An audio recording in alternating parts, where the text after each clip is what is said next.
Hello, you potheads. So, I wanted to redo my Legend of Zelda DnD video to make it a little more presentable in a way, but also I've changed a lot of things about the races that will, one, be more beneficial for a race feat, and also to make them a little bit more unique as well, and more reasons to get the other races opposed to whatever's strongest.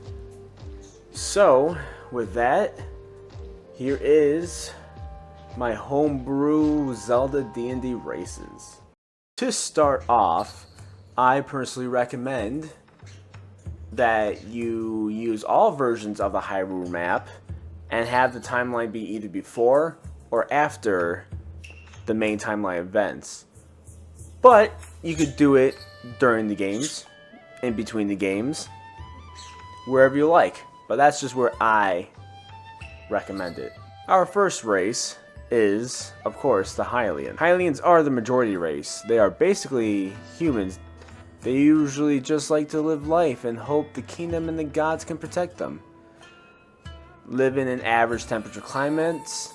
For your ability score, you can raise 3 of your scores of your choice by 1. The average lifespan of a Hylian is approximately 100 years. Hylians tend to stay true neutral.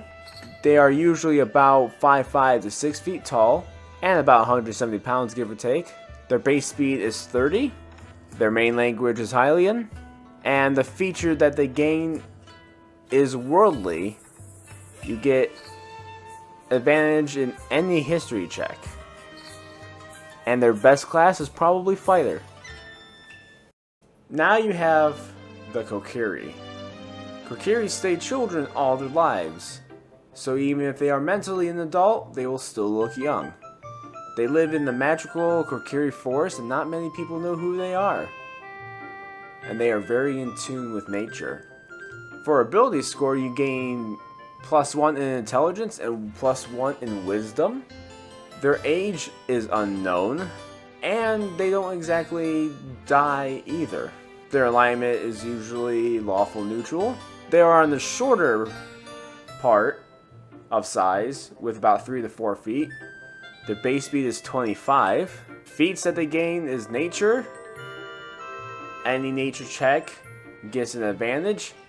And you gain a familiar that is a fairy. It is the rite of passage for Kokiri. They can give you hint and has all the attributes of familiar / define familiar spell. They also know Hylian as their primary language, and their best class is druid. And now you have the Sheikah. The Sheikah is an ancient race who were inventors and great fighters, learning the art of stealth in order to survive. The Sheikah are very cunning. For ability score, you raise your dex by 1 and your intelligence also by 1. They live a little bit more than Hylians at 120 years. They're usually chaotic good. They're about 5'3" to 5'9" in height. Their base speed is 35. They do gain a tool proficiency of Thieves' Tools. Inventor, while you are good at stealth, you are also inventors. They get to have the tinkering feature and be able to build. And since they are also ninjas, you gain the alert feat. Their languages is Hylian and Sheikah, and their best classes are Artificer or Rogue, or a multi-class of each. Next, we have the Gerudo. The Gerudo race of warrior women. A male is only born every 100 years. In order to keep the race alive, they go out to find a suitable male to bear a child. They are strong-willed and they also live in the desert, so are very used to the sand and heat. For your ability score, you can raise your con by 2. They also live about 100 years. Their alignment is chaotic neutral. Range and height between 5, 6, and 7 feet. Your base speed is 30. They have a heat resistance. They can resist extreme heat weather. They also can use counter. You can use your reaction to counter a melee attack. You subtract damage by 1d8 plus your dex. and your die does increase at 5th, 11th, and 17th level. You can also gain the dual wielder feat. Their languages are Hylian and Gerudo, and their best class is Fighter. Now you have the Zora. The Zora are a race of fish people being able to walk on land, but are very comfortable in the water. As such, they live in water-based areas, usually in the Zora's domain. For your ability score, you can raise your charisma by 2. They have a longer lifespan of 350. Depending on the time frame, their alignment is either lawful neutral or chaotic neutral. Their size could range between 5'7" to 6'4", and certain ones could grow way larger than that. Your base speed is 30, but your water speed is 60. And you also gain water breathing. As a fish person, you can breathe underwater. The languages you know is Hylian and Zoran, and your best class is Paladin. And you have the Rito. The Rito are bird people. They like to live in high areas like mountains, since they can fly.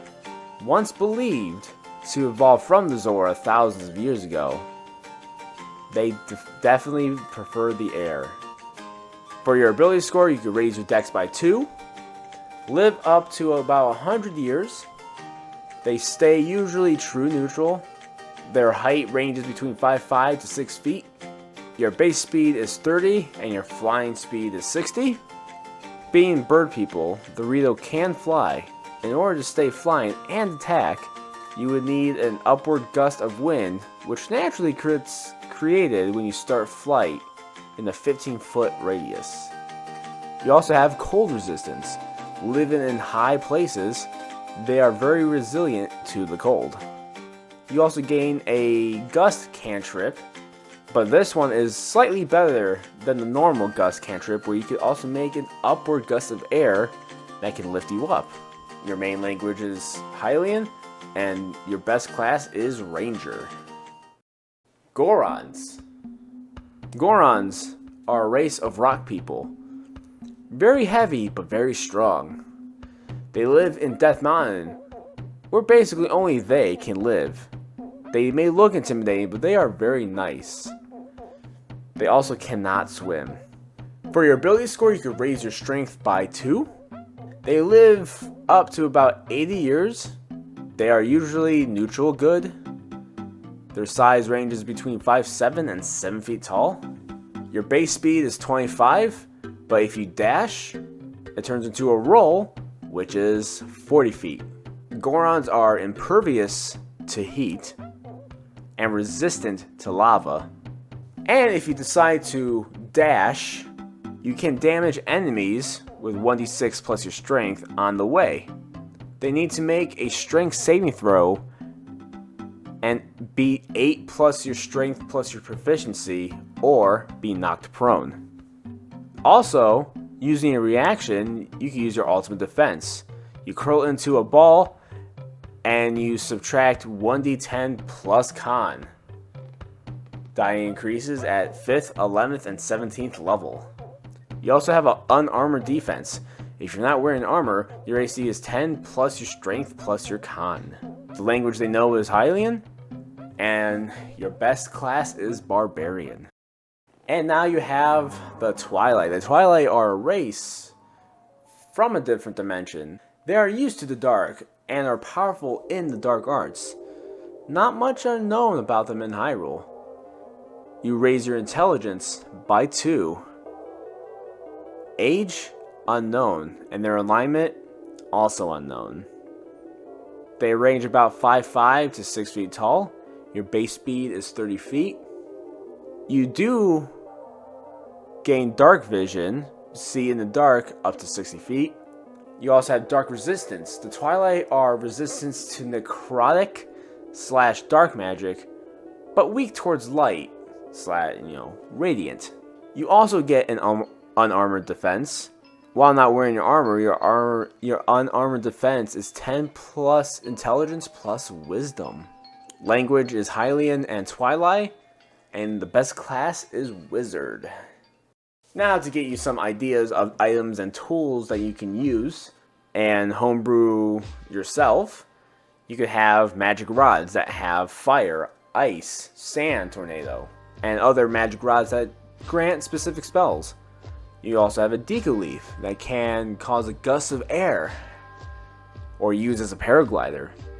You can also have a bunch of different elemental arrows. You can also use hook shot, long shot, claw shot, and double claw shot, as you can grapple to further distances. You can also just get a stick, or you can use a Deku nut, which can concuss enemies / stun. Lens of truth, which you can see what is invisible.